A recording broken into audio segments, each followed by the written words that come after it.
Alright, I figured I'd go ahead and throw together a quick builder video for my friends who are joining the game. First thing we're going to cover is chopping down trees. Now, oftentimes we'll run into trees in situations like this. So we'll go to chop them down. It's a nice big tree. We figure this will be helpful and quick, and we'll get so many resources. It falls, it breaks apart, it's all over the place, and now it's a pain in the ass to go and pick it all up. A very easy way to stop that. What we're going to do is we're going to come over, we're going to build two background walls on either side of the tree, and then a foreground wall up to stop it. So now when we go to chop it, if everything goes well, it's just going to collapse right in front of us. Now this is really useful for a myriad of reasons. Obviously we don't have to chase the wood around, and it's also the perfect size for once we start upgrading our equipment and building saws. So if I fast travel over here, now normally you would build saws from a workbench and the technology is not immediately available, but I'm playing in sandbox mode, which has rules similar to capture the flag instead of take the halls. So if we go ahead and we put these up, one, they're faster to chop right away, but as soon as you have the saw technology, you can go ahead, drop the saw, make sure that you select up high on the tree, otherwise you're just going to tear apart the little guides you made and tear apart the saw. But instantaneously that tree was converted into about 250 wood, and it'll just sit here waiting for me. Also, the nice little blocks on top act as a guard to keep your teammates from falling into the saw, because nothing pisses teammates off more than continually being ground up by their team's own saws. Now this is good also because it gives you a lot of wood very quickly, and wood is of course a renewable resource, not something you want to make all of your defenses out of, but definitely good for quick, cheap defenses, and often necessary if your castle's under siege. Because of this, it's always a good idea to make sure you're keeping track of your trees. When you actually go ahead and chop a tree down, not the wood,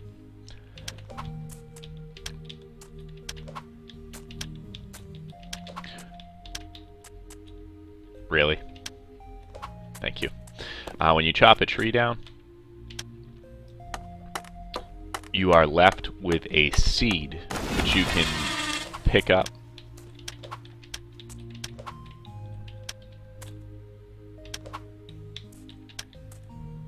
Sometimes, there we go.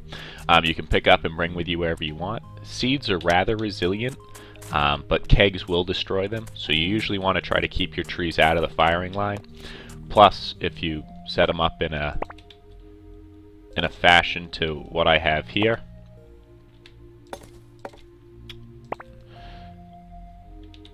not like that, because that was just me being stupid. Boop.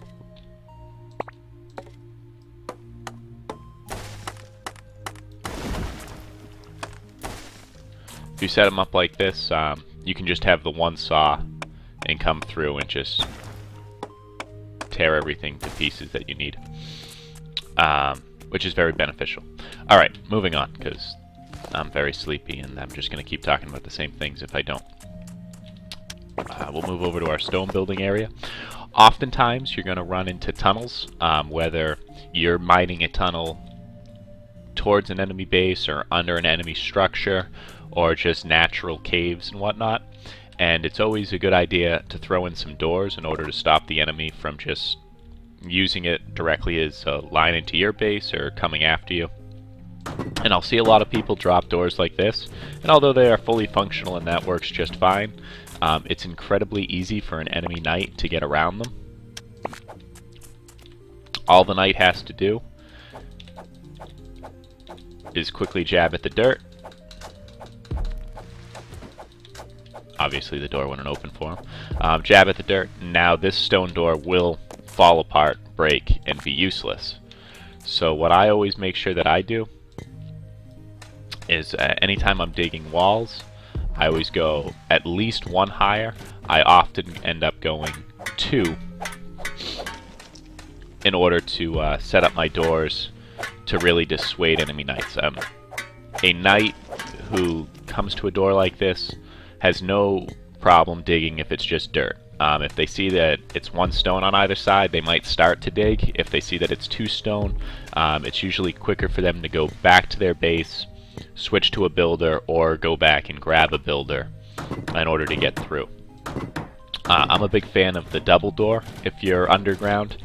It's just, it buys you that much more time. Even if the enemy has a builder, you'll hear them chomping on the stone. Hopefully you have time to get there. If you are working in the confines of a tower, I usually prefer the doors to be a door, a space, and then a door. It prevents stupid allies from holding both doors open when an attacker shows up, and then the doors become pointless. If you have the 3, when you open the second door, the first door usually shuts, and at least you still have some form of protection. That's going to bring us to building quick walls.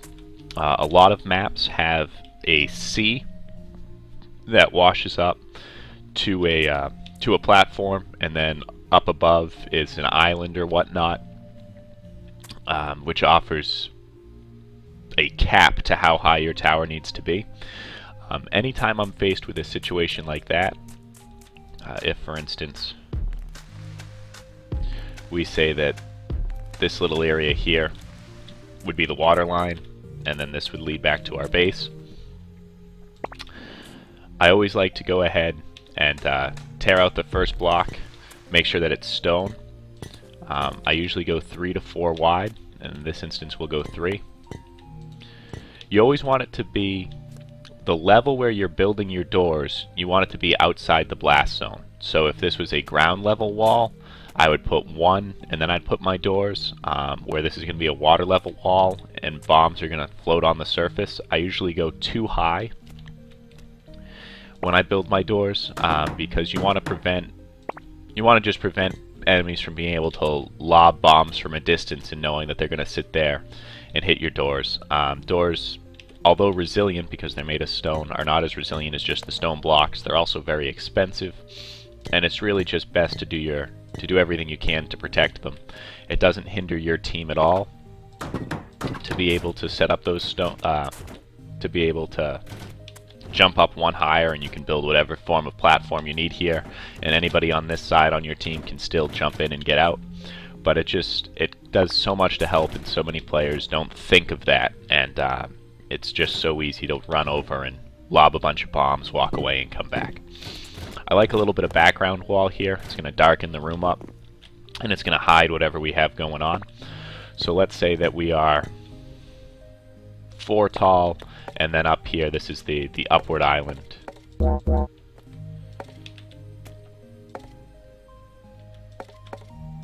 So we'll just imagine that this is dirt.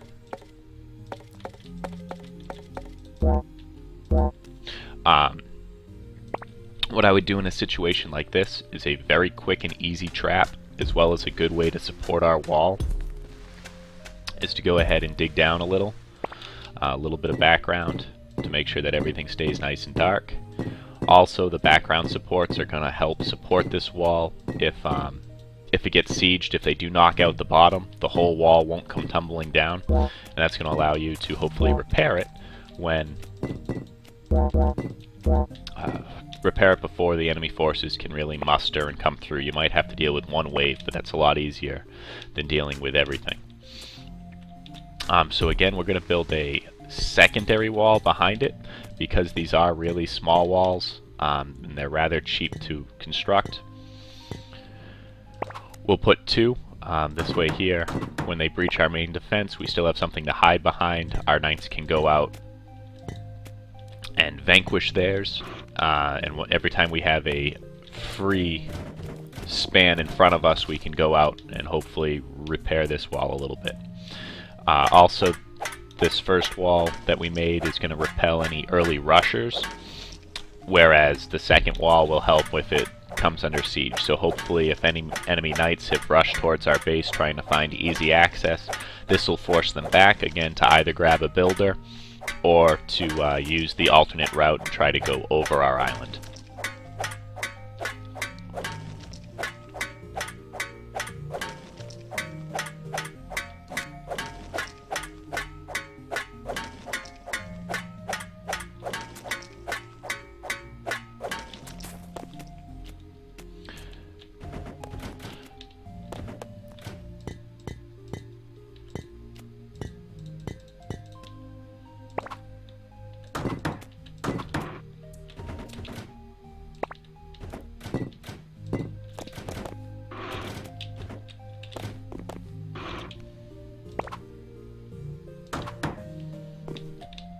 So again, we assume that this is whatever Earth is above us.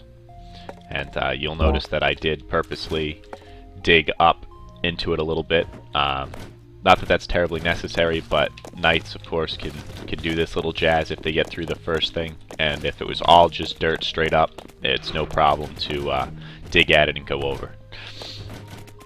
Now, another little...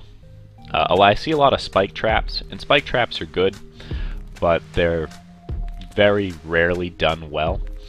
So this is a quick trap that I like to make, especially if I'm doing the double door system.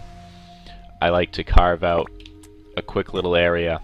I encase it in stone, just in case anything happens to the trap. Again, they can't just undermine the whole tower system. A single knight, anyhow.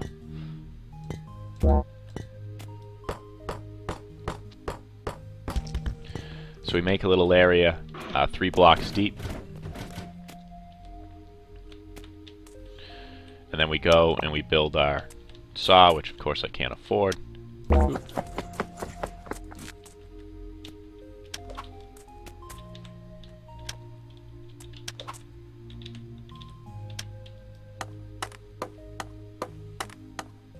Figure I'm here, I'll grab wood for the next part. Picked up the seed first try that time. Alright, here we go. So we run in with our saw. And we put some trap blocks. And that's exactly what will happen to any enemy that runs in there. And it's fantastic and great. And they never see it coming. And that's always a good time. So the way trap blocks work, when anybody on your team stands on them, they are solid. Or touches them, I should say, they are solid. And anytime an enemy player touches them, they are translucent. So I'll see a lot of people make like just fall-in traps where they would put trap blocks and then this would be nothing. But an enemy who falls in there can just jump right out. It doesn't stop them from passing through. So you always want to do something that's hopefully going to kill your enemy, or perhaps you put it over just a large pit, hope that they fall to death or just have to not use this passage. Also remember that when you set up trap blocks, your team cannot jump through it. So if you set up a big pit and there is a way for your team to get under it, they will not be able to. Like for instance, I'll see a lot of this to keep enemy invaders out, but your team who's retreating, if they fall into the hole, they are screwed, whereas if this was an enemy trap block, I can simply jump right through it. So you really want to be careful about what you're using the trap blocks for. Now this, honestly, I probably would have brought it up, this whole apparatus, up one higher. I forgot that these are only 2 and not 3 tall. So that it was just sitting level with the floor. If you're an enemy looking in, it's kind of hard to see it. And if you do have a defender who has foolishly left both sets of doors open, which you almost have to kind of try to do, so they get killed, excited knight runs in to attack the next set of doors, falls in, gets ground up. It's quick, it's easy, it's relatively cheap, and it's effective, and that's what's important. So I very rarely see enemies get through a set of walls like this unless it's a concerted effort or we're just getting crushed as a team. They're easy to defend, easy to repair. Next part we got here is wood walls. And of course wooden walls do have their purposes. They are cheap, easy to make on a battlefield. You want to keep in mind though that when you're building wooden walls, enemy knights are a lot better at getting over them than you might think. So for instance here,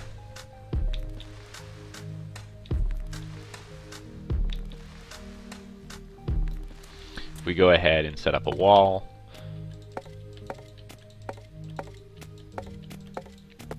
this wall is 7 blocks high, and even an enemy builder has no problem scaling over it. At 8 blocks high, most enemy builders won't be able to scale over it. Archers, of course, have their silly grappling hook, and Builders could just mine through it if they were so inclined. Well, I did get over it there, as you may have saw, and it's a hard technique where you actually want to be off the wall when you land. There we go. So you don't want to run straight up the wall. You want to jump at the wall, and you can get that if you hit the wall on the crest of your jump. You go with your high foot, which is where you start, and you can get a little bit more out of it. So this will stop new players at 8, but better players, better than myself clearly, will be able to get up and over it. So if you're going to make a wall to stop, you want it to be at least 9 tall. It doesn't matter if you wanted to set up your door at like the 7 mark. I usually try to set up my door taller so that an enemy knight doesn't just lob in and murder whoever is up here trying to get through. If you are an enemy knight coming up against a wall that is equally tall,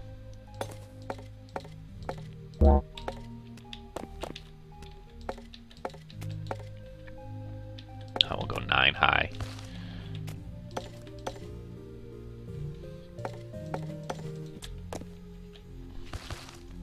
There is a technique to get over it. When you use your charged attack, you gain a little bit of extra height, and that little bit extra height can help you vault over a wall, especially if there's a player standing at top of it, because if you nail a hit on the player, you are propelled a little bit higher still.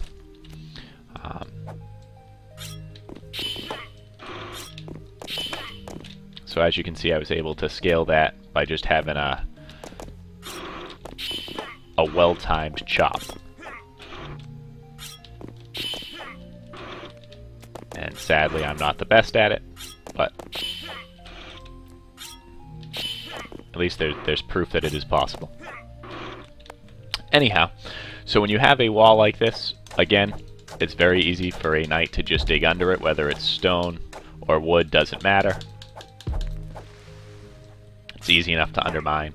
They can also chop through it in 5 hits. And yes, if you are a knight, be careful on that 5th hit. If somebody else is chopping away at the wall and you all gather around excitedly to watch him, it will crush all of you, and that's not a good thing. Alright, so then in order to better reinforce our walls from said knight attacks, if we go ahead and we just drop a couple of background walls and link it over, if a knight is chopping out the bottom 2 blocks, the tower will stand. Most knights, if they get through a tower like this, they are not going to spend time to chop down this background support.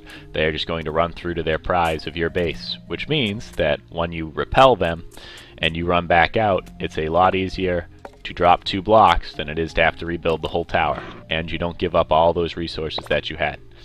So that's important, and I see a lot of players neglect that. And these background blocks cost 2 apiece, so these 5 background blocks cost as much as a single block. So that's nothing in terms of keeping your towers alive.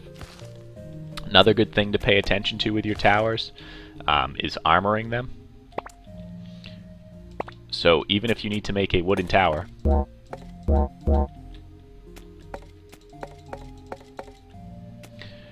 you might want to go ahead and just line the front of them with stone. Again, this is going to absorb bomb impacts, and it's going to keep overzealous knights from running over and just chopping them down. Even if you put wooden doors at the top,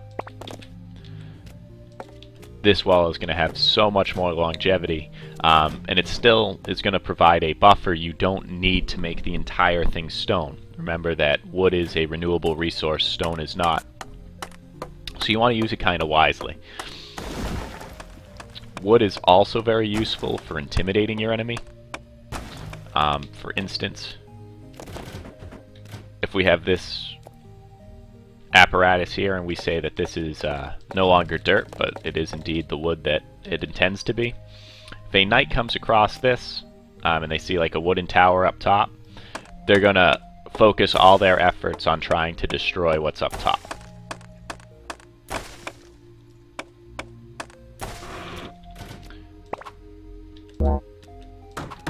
Whether it's jumping and hacking at it or going to get a catapult to just destroy it, they see it as a weak point, which of course it is.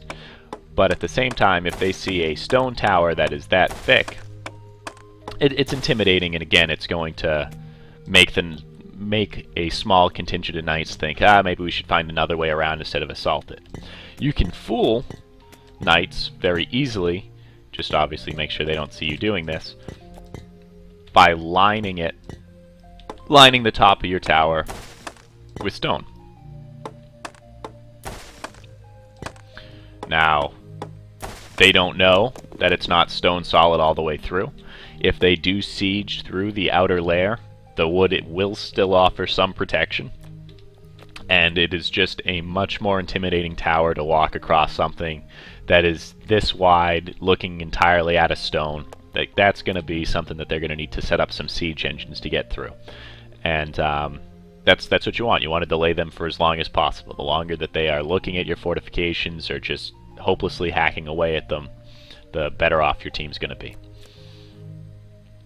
And I feel like there was something else I wanted to show you, but since I can't think of it, I'll go ahead and call this video here. Hopefully I covered enough of the basics. Oh, that's what I want. Archers. We didn't talk about the archer class. Archers have fantastic grappling hooks, which allow them to go over a lot of towers that otherwise could not be scaled. If you build some wooden platforms and you use spacebar to flip them upside down, one, it will stop novice archers from being able to just grapple right up, and it takes a little bit of work for them to work backwards, hook around, and try to get up and over this. Is it possible? Yes, it's absolutely possible, but it's going to delay them, and it's going to stop just beginner archers altogether. Also, things like this are nice because if I was an archer on our team, I can shoot through these blocks to any enemy invaders, and also if I'm a knight on our team and I don't want to charge through the door in order to go kill them, I can come up here, drop down on the enemy. So building those little archer nests are just good business. You want to keep in mind that, of course, they are wooden, so a single fire arrow will destroy them, but they're cheap. You can put them right back up. No big deal there. Alright, I do believe that is all that I needed to cover in this video. Hopefully it is somewhat helpful, and my exhausted state has not hindered your playing at all.